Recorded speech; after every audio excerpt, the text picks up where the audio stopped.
ऋण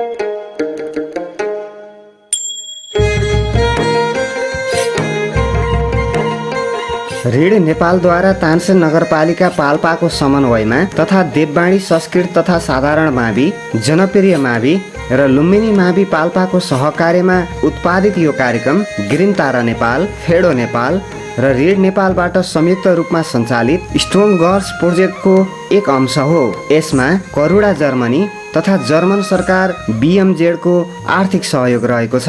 कोभिड-19 को कारणबाट घरमै रहेका बालबालिकाहरूको पठन पाठनमा सहजता ल्याउने उद्देश्यले यो हेर्दै सिक्दै कार्यक्रम तयार गरिएको हो।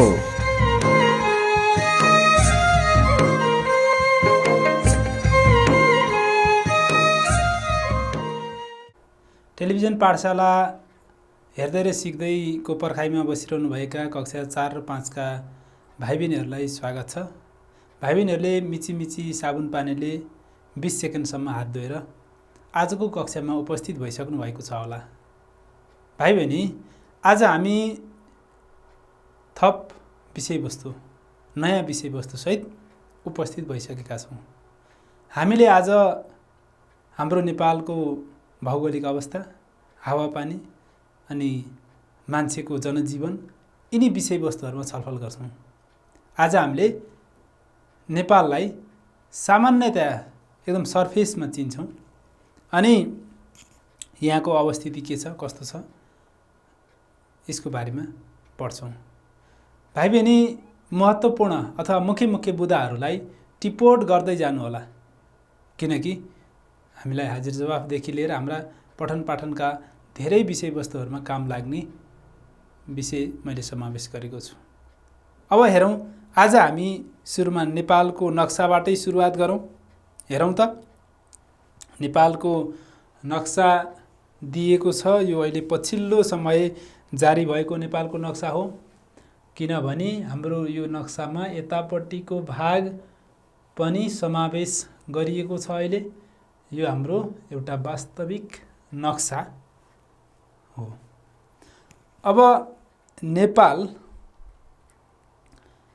हामीले भौगोलिक हिसाबमा बाँड्ने हो भने 3 भागमा बाँडिएको छ अनि यसैमा यहाँनिर थपिएको भाग बाँकी छ है।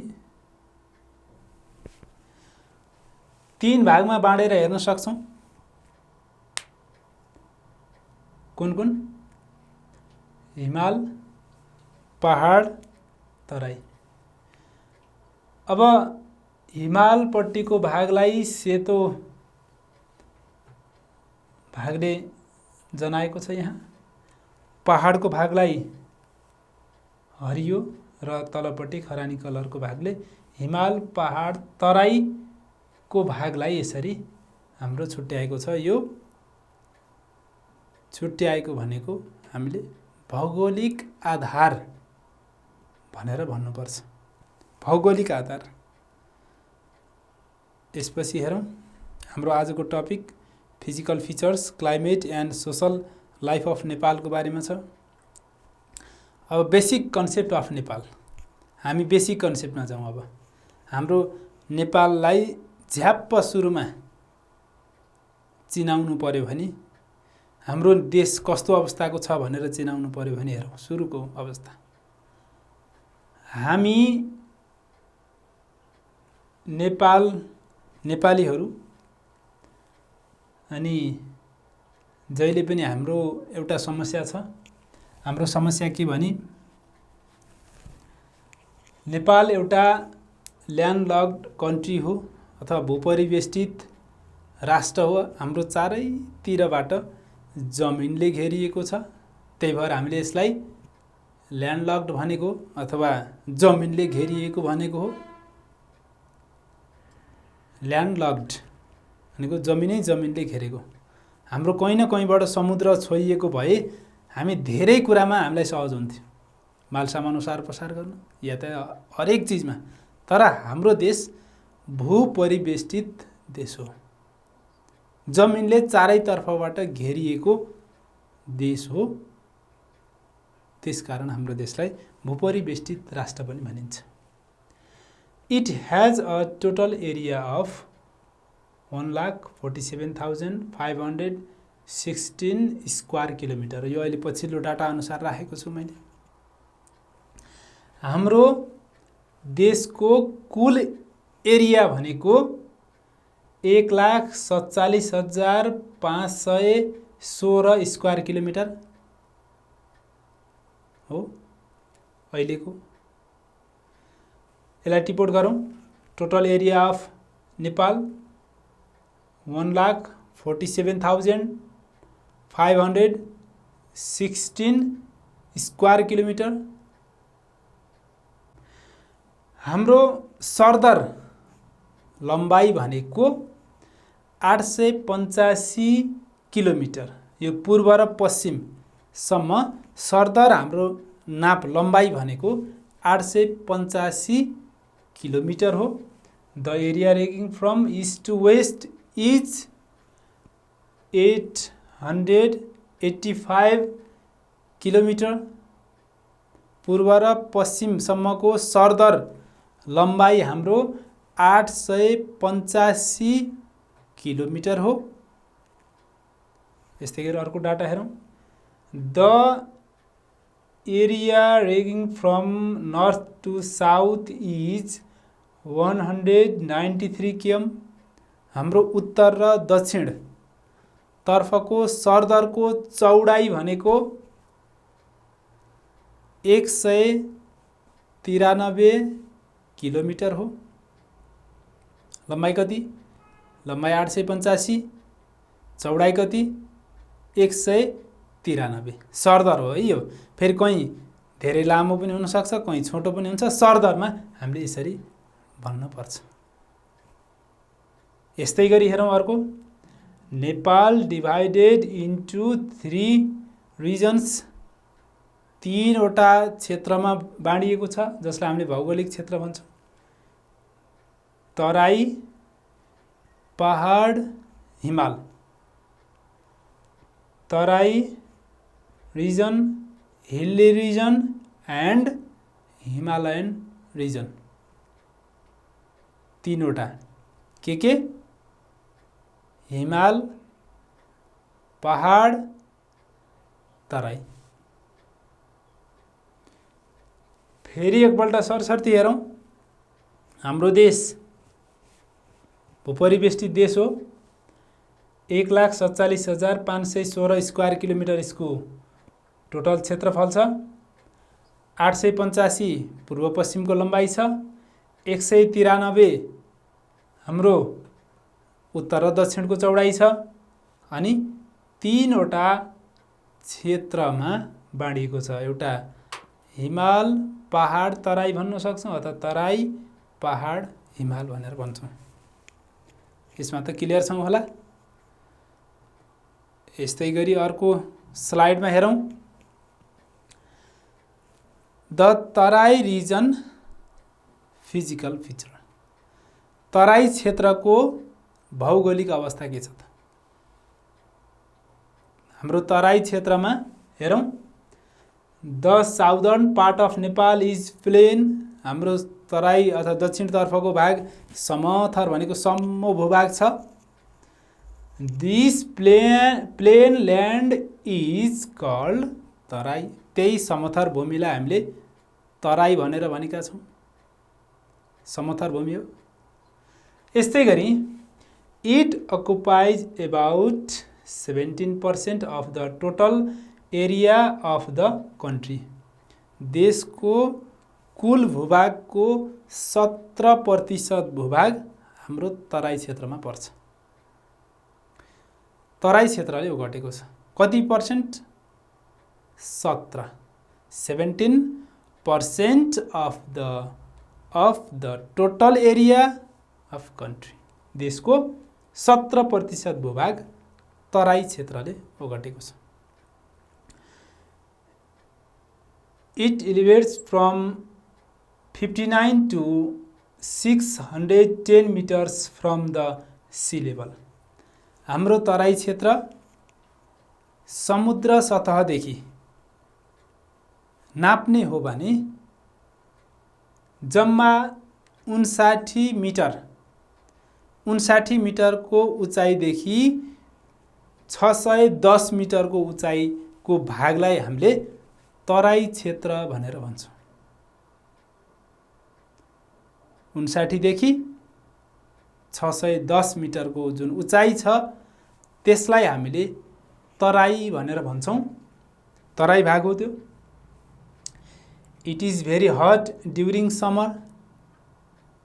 गर्मी सिजनमा ज्यादै गर्मी हुन्छ हाम्रो तराई क्षेत्रमा पनि गर्मी हुन्छ। त्यस्तै गरी सोइल इज भेरी फर्टाइल। हाम्रो तराई क्षेत्रमा माटो मलिलो छ, मलिलो माटो छ, त्यसकारण उब्जाउ पनि धेरै हुन्छ, खाद्यान्न उत्पादन धेरै हुन्छ। It has tropical evergreen forest. हाम्रो तराई क्षेत्रमा कस्तो जङ्गल पाइन्छ? सदाबहार, सधैँभरि हरियो जङ्गल पाइन्छ। Tropical evergreen forest. तराई क्षेत्रमा सधैँभरि हरियो जङ्गल पाइन्छ, हरियाली भएको जङ्गल पाइन्छ, जसलाई हामी सदाबहार जङ्गल भनेर भन्छौँ। अब सरसर्ती हामीले भन्दा तराई क्षेत्र हाम्रो दक्षिणी भागमा छ, समथर जमिन छ, कुल भूभागको 17% जमिन छ। त्यस्तै गरी 59 देखि 610 मिटरसम्मको उचाइ हाम्रो तराई भूभाग हो। गर्मी हुन्छ, माटो मलिलो छ, त्यस्तै गरी यहाँ सदाबहार जङ्गल पाइन्छ भनेर भन्न सक्छौँ तराई क्षेत्रको लागि। हेरौँ त हाम्रो प्रोडक्सन अब तराईमा के उत्पादन हुन्छ हेरौँ। फुड क्रप्समा राइस, मेज, वेट, अब धान उत्पादन हुन्छ, मकै उत्पादन हुन्छ, गहुँ उत्पादन हुन्छ। क्यास क्रपमा जुट, अनि सुगर क्यान, टोब्याको, मस्टर्ड, अब जुट उत्पादन हुन्छ, अनि उखु अथवा उखु उत्पादन हुन्छ, अनि सुर्तीजन्य पदार्थहरू उत्पादन हुन्छन्, तोरी फल्छ। त्यस्तै गरी फलफुलहरूमा आँप फल्छ, म्याङ्गो, लिची, बनाना, ज्याकफ्रुट्स यिनीहरू उत्पादन हुन्छन्। त्यस्तै गरी अब हामीले तराई क्षेत्रलाई अन्नको भण्डार पनि भन्छौँ। कारण हेरौँ, अब हामीले भाइ बहिनीहरूलाई प्रश्न आउन सक्छ परीक्षामा, तराई क्षेत्रलाई किन अन्नको भण्डार भनिन्छ भनेर। यसको उत्तरमा हेरौँ, the soil and climate of this region are very good for the cultivation, so the Terai region is called granary of Nepal. हाम्रो तराई क्षेत्रमा माटो मलिलो छ र हावापानी खाद्यान्न उत्पादनको लागि धेरै राम्रो छ। त्यसकारणले तराई क्षेत्रलाई अन्नको भण्डार पनि भनिन्छ। फेरि एकपल्ट हेरौँ यसलाई, the soil and climate of this region are very good for cultivation, so the Terai region is called granary of Nepal. अर्को स्लाइडमा हेरौँ, कास्ट सेटलमेन्ट। अब कस्ता कस्ता जात जातिहरू बसोबास गर्छौँ? यादव, धिमाल, झा, कुर्मी, राजवंशी, चमार, थारू, मुसहर, यस्ता जात जातिहरूको बसोबास हुन्छ। कुन कुन? यादव, धिमाल, झा, कुर्मी, राजवंशी, चमार, थारू, मुसहर, यी जात जातिहरूको तराई क्षेत्रमा बसोबास हुन्छ। त्यहाँको भाषा हेरौँ, अब कुन भाषा बोल्छन्? नेपाली बोल्छन्, भोजपुरी बोल्छन्, मैथली बोल्छन्, थारू भाषा बोल्छन् र अवधी भाषा पनि बोल्छन्। अरू पनि छन् भाषाहरू त। यसरी तराई क्षेत्रमा बस्ने मानिसहरूले फरक फरक भाषा पनि बोल्दो रहेछन्। धर्म हेरौँ, अब कुन कुन धर्म मान्ने मानिसहरू छन्? रिलिजनमा हिन्दुजम, इस्लाम, बुद्धिज्म। अब हिन्दू धर्म मान्ने मान्छेहरू छन्, इस्लाम धर्म मान्ने मान्छेहरू छन्, अनि त्यस्तै गरी बुद्धिज्म, बुद्ध धर्म मान्ने मानिसहरू छन्। अब त्यहाँको कस्टम्समा हेरौँ, अब हाम्रो त्यहाँको पहिरनहरू के कस्तो छ? धोती, कुर्ता, लुङ्गी, सर्ट प्यान्ट यस्ता कपडाहरू प्रयोग गरिन्छ। धोती, कुर्ता, लुङ्गी, सर्ट प्यान्टहरू यसरी हाम्रो तराई क्षेत्रको छुट्टै खालको विशेषता पाउँछौँ हामीले। तराई क्षेत्रको विशेषता हेरिसकेपछि अब हामी पहाडमा आउँ, जुन हामी अहिले बसोबास गरिरहेका छौँ। यसको भौगोलिक अवस्था, फिजिकल फिचर्स के छ हेरौँ। भौगोलिक विशेषताहरू। Hilly region lies in the middle and occupies about 68% of total area of Nepal. यो मध्य भागमा पर्छ, समथर भागमा तराई, त्यसपछि पहाड। यसले नेपालको कुल भूभागको 68% जमिनको क्षेत्रफल ओगटेको छ। कति? 68% क्षेत्रफल छ। It is situated at an altitude of 611 to 4876 meters from the sea level. समुद्र सतहदेखि पहाडी भूभाग हाम्रो 611 मिटरदेखि 4876 मिटरसम्मको उचाइलाई हामीले पहाडी भूभाग भन्छौँ। कति? यसलाई टिपोट गरौँ। 611 मिटरदेखि 4876 मिटरसम्मको उचाइलाई हामीले पहाड भन्छौँ। It is situated at an altitude of 611 to 4876 meters from the sea level. यस्तै गरी अर्को हाम्रो विशेषता छ, the climate in this region is neither too hot nor too cold. यहाँ बढी गर्मी पनि हुँदैन र बढी जाडो पनि हुँदैन। त्यसकारण यो हाम्रो एउटा फरक विशेषता हो। हामीले तराईलाई गर्मी हुन्छ भन्यौँ, पहाडमा बढी जाडो पनि हुँदैन, बढी गर्मी पनि हुँदैन। It has deciduous forest. हाम्रो यहाँ कस्तो जङ्गल पाइन्छ? पतझर अथवा कुनै एउटा सिजनमा पात जति झर्ने खालको जङ्गल पाइन्छ। तराईमा के भनेको थियौँ हामीले? सधैँभरि हरियाली जङ्गल भनेको थियौँ। भनी पहाडमा कुनै एउटा सिजनमा पात झर्ने खालको जङ्गल, डिसिडियस फरेस्ट, पात झर्ने जङ्गल पाइन्छ। हाम्रो यहाँ फागुन चैत लागेपछि अनि पातहरू एकचोटि सर्र झर्छन् नि, यस्तो खालको जङ्गल पाइन्छ। अर्को स्लाइडमा हेरौँ। अब यहाँ उत्पादन के हुन्छन्? फुड क्रप्समा राइस, मेज, वेट, पोट्याटो। अब धान उत्पादन हुन्छ, मकै उत्पादन हुन्छ, गहुँ उत्पादन हुन्छ, आलु फल्छ। त्यस्तै गरी क्यास क्रप्समा कफी, जिन्जर अनि कार्डोमम। अब कफी उत्पादन हुने भयो। त्यस्तै गरी अदुवा अनि अलैँची यस्ता चिजहरू हाम्रो पहाडमा हुन्छ। अनि फलफुलमा हेरौँ, banana, jack fruits, orange, lemon यिनीहरू उत्पादन हुन्छ। केरा फल्छ अनि कटहरहरू फल्छन्। विशेष गरेर अझै अमिलो प्रजातिका चिजहरू धेरै फल्छन् पहाडमा, जुन सुन्तला, कागतीहरू, मौसमहरू फल्छन्। यो पनि हाम्रो एउटा विशेषता हो। कास्ट सेटलमेन्टमा हेरौँ, ब्राह्मिन्स, क्षेत्रीज, नेवार्स, गुरुङ्स, राईज, लिम्बुज, मगर्स, तामाङ्स, चेपाङ्स। हामी कहाँ बाहुन, क्षेत्री, मगर अनि नेवार, गुरुङ, राई, तामाङ यी धेरै जात जातिहरू पहाडमा बसोबास गरेको पाइन्छ। अब यहाँको भाषा के छ? भाषा त नेपाली, नेवारी, गुरुङ, मगरी लगायत धेरै भाषाहरू छन्। जात अनुसारका फरक फरक भाषाहरू बोलेको पाउँछौँ। यस्तै गरी धर्ममा हिन्दुजम, इस्लाम, क्रिस्चियनिटी, बुद्धिज्म। अब जुन मुख्य धर्म 4वटा धर्महरू छन्, यी सबै धर्म मानेको पाइन्छ, जुन हाम्रो पहाडको एउटा विशेषता हो। यस्तै गरी अर्को हाम्रो क्षेत्र छ, तीनवटा हामीले भौगोलिक विभाजनलाई हेर्दा तराई भन्यौँ, पहाडका विशेषता हेऱ्यौँ। अब हामी माउन्टेन अथवा हिमालयन रिजनको बारेमा हेर्छौँ। हिमालय क्षेत्रमा हाम्रो के छ हेरौँ।